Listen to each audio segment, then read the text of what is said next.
Amazon has just updated all of their terms of service. We are seeing accounts getting suppressed, getting banned even for using certain words within the Amazon listing, whether that's in the title or the bullet points or the product description, the A+ content, sometimes even on the images themselves. Now, what are those words? Well, in this video, I'm going to show you. Now, if you like this kind of information where I'm helping you build your own e-commerce business right here in Australia, be sure to give this video a thumbs up. That way I will know that you want more information like this. And if you also want to get some more information every day about building your business, subscribe to my YouTube channel. We'll post brand new money-making information each and every day. If you've got any questions for me or comments or feedback, comment below and I'll answer it personally for you. With that being said, let's get into it. If you are a new seller entering into a market, you will not be able to say certain things on your listing. However, your existing competitors are allowed to say those things on their listings until such time as they update their listing. So if they ever update their listing, what happens is that triggers an Amazon review. Typically that's done by a bot. And if they've updated their listing and they still have these banned words on it, then their listing will get suppressed. But if they don't do that, then really they kind of just get to use the word. So it's kind of infuriating. I get that. But anyway, here's what it is. So I'm going to start by giving you the list. Now, you may be thinking to yourself, but Neil, I'm watching the recording. How can I get this? Well, it's actually in the resources area of the Aussie Online Entrepreneurs Training, and you can access the resources area from any of the videos where I teach you how to set up your Amazon business. Okay, so there's a link underneath that says resources. It's in there. But it's things like this actually started by that word there, gift. Which is an irritating word for them to get rid of, because it's great to be able to put that in your title. Great gift for Mother's Day, great gift for fathers, great gift for daughters. That's awesome to do that, but you can't do that anymore. Unless, of course, you already have it on, in which case you can keep it on until such time as they discover you've got it there. So you've got things like gift, buy, purchase, order, price, sale, best deal. So there's a lot of kind of hyperbole that they're now getting rid of.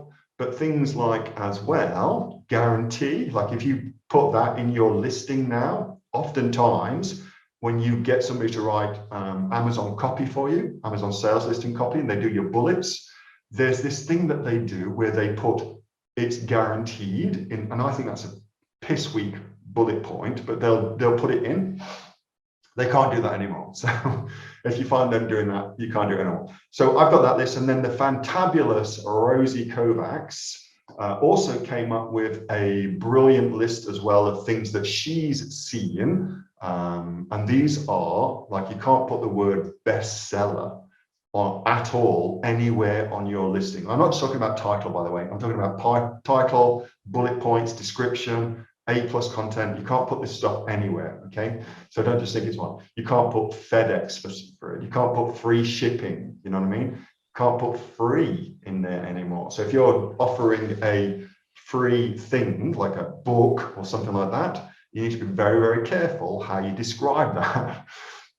Manufactured is a weird word that's getting listings suppressed. Like, it's just odd.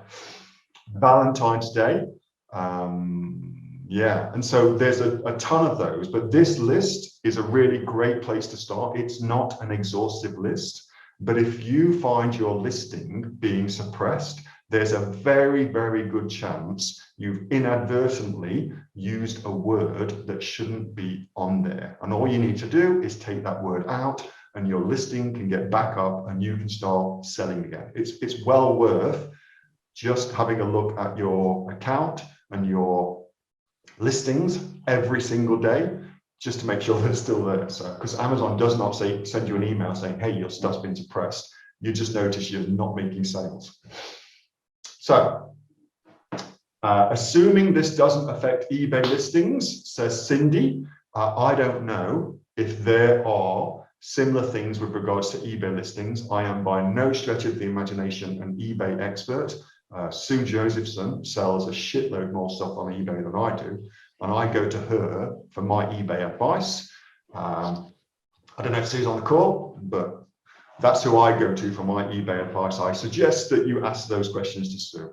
What I will say is this: oftentimes, Amazon goes first, eBay goes second. With this sort of policy-making decisions, Amazon goes first, eBay then kind of falls into line, so to speak, and they start making those kind of decisions as well. Okay, so this is for all Amazon marketplaces. Yes.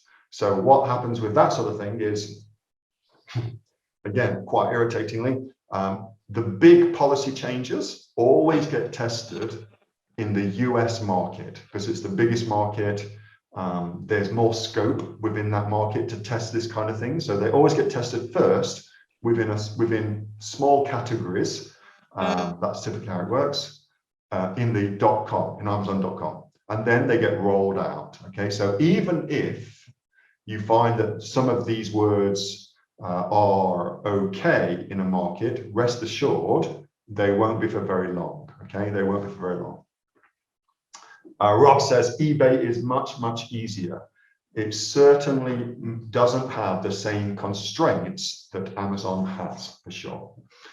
All right, so will they supply lift of these words anywhere? No, they do not make it easy for you. Amazon has got a list of things that they say you shouldn't do on your listing, and you should definitely check that out. But they don't give a big long list of specific words. And the reason they don't do that is the same reason that their terms of service for use of their website by sellers is written so loosely that you can get kicked off for anything at all. So it's the same reason as that. Namely, they don't want to tie themselves into a situation where, let's call them enterprising individuals like you and I, who are happy to look at the rules and then see how we can bend them to our advantage. They don't want them to do that. So they don't include like a list of here's what you definitively can't say.